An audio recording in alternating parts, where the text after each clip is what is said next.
Prior to World War II, the federal government, primarily the Federal Bureau of Investigation under Director J. Edgar Hoover, fought a shadow war against organized crime, in particular the Italian Mafia, around the country. This struggle sometimes played out in high-profile situations against bootleggers, illegal gambling, and extortion rackets, as well as bank robbers, much of it tied to the Italian mob and its established leadership. Ironically, the Mafia would become an integral part of America's war strategy and national security and help win World War II. Why was the Mafia brought into the war effort? What services did they provide? How important was Lucky Luciano to winning World War II? And what made him agree to such a deal? Hello, I'm Colin Heaton, a veteran of the United States Army and Marine Corps, former history professor, book author, and welcome to this episode of Forgotten History.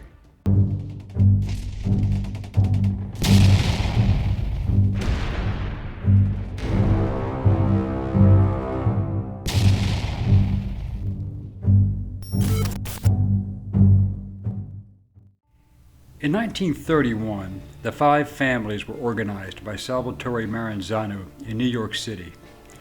Luciano was unlike his fellow mob bosses, who only worked with Italians, and in some cases only Sicilians.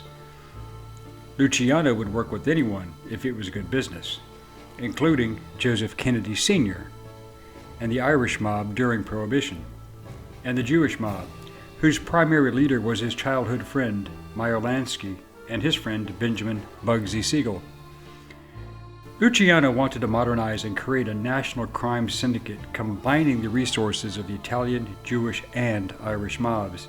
His organizational skills allowed these groups to pool their resources together and turn organized crime into a lucrative business for everyone. Despite opposition from Maranzano, this plan became a reality following the conference in Atlantic City, attended by Luciano, Johnny Torrio, Meyer Lansky, and Frank Costello in May 1929. Luciano's skills at organization and control would benefit him and the United States later. Following the murder of Maranzano in September 1931, the Commission was organized by Charles Lucky Luciano. The Commission consisted of the bosses of the five families, names legendary in the underworld, such as Carlo Gambino, Joseph Profaci, who led the Colombo family, the Genovese family, Joseph Bonanno, and the Lucchese family, originally called the Gagliano family after Tommy Gagliano, as well as the bosses of the Chicago outfit led by Al Capone and the Philadelphia, Detroit, and Buffalo Mafia.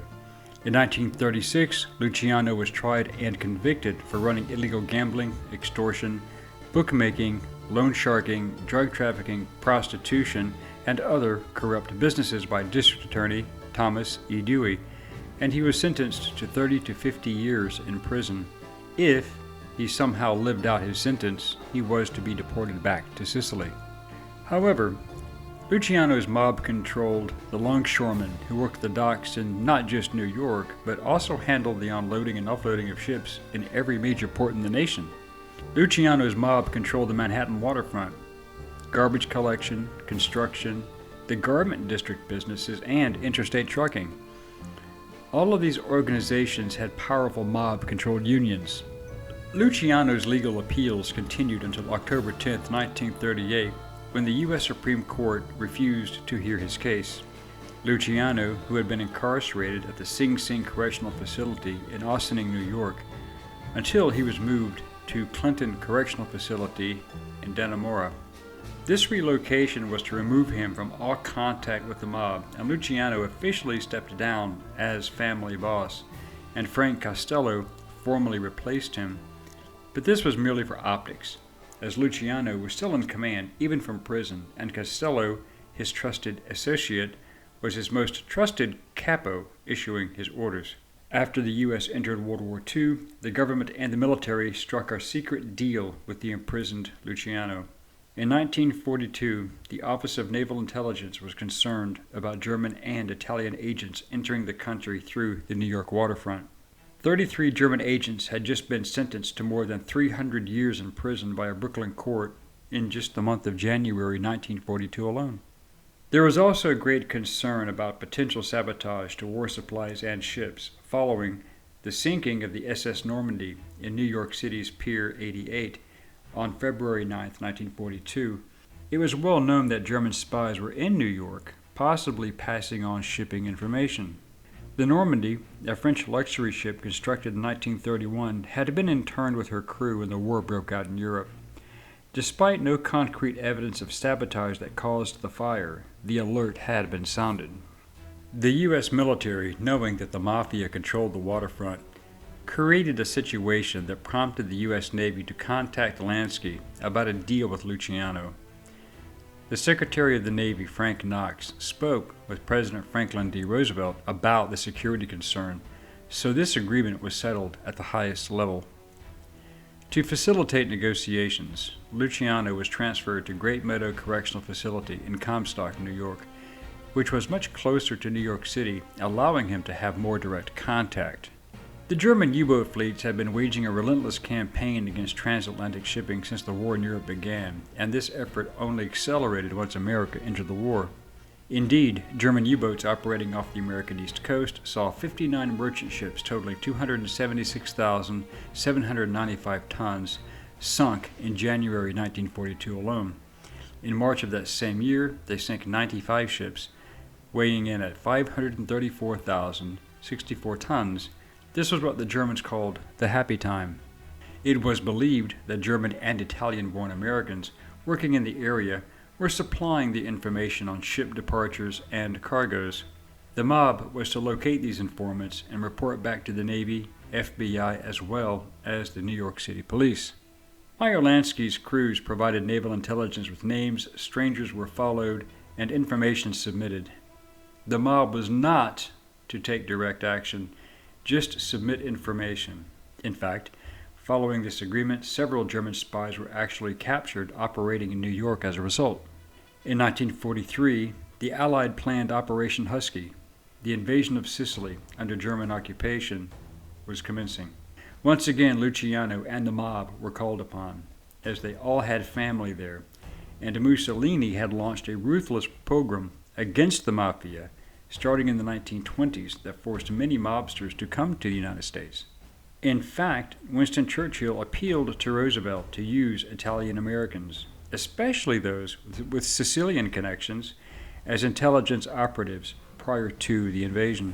Roosevelt agreed, and he wrote a letter to Churchill that said, "In view of the friendly feeling towards America entertained by a great number of citizens of Italy, and in consideration of the large number of citizens of the United States who are of Italian descent, it is my opinion that our military problem will be made less difficult by giving to the Allied military government in Sicily as much of an American character as is practicable."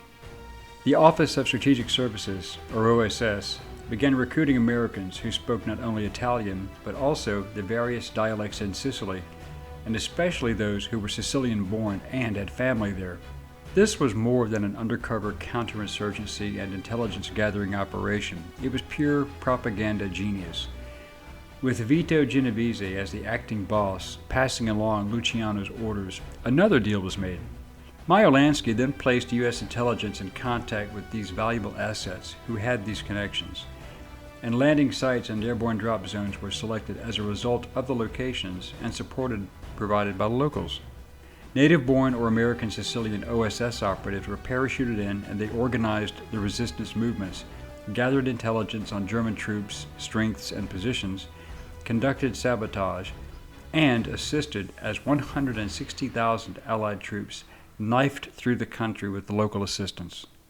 Later, during the invasion of Italy in 1944, prior to the Anzio landings, other Italian operatives were used to follow the same format as in Sicily, possibly saving untold numbers of American, British, Polish, and other Allied forces' lives.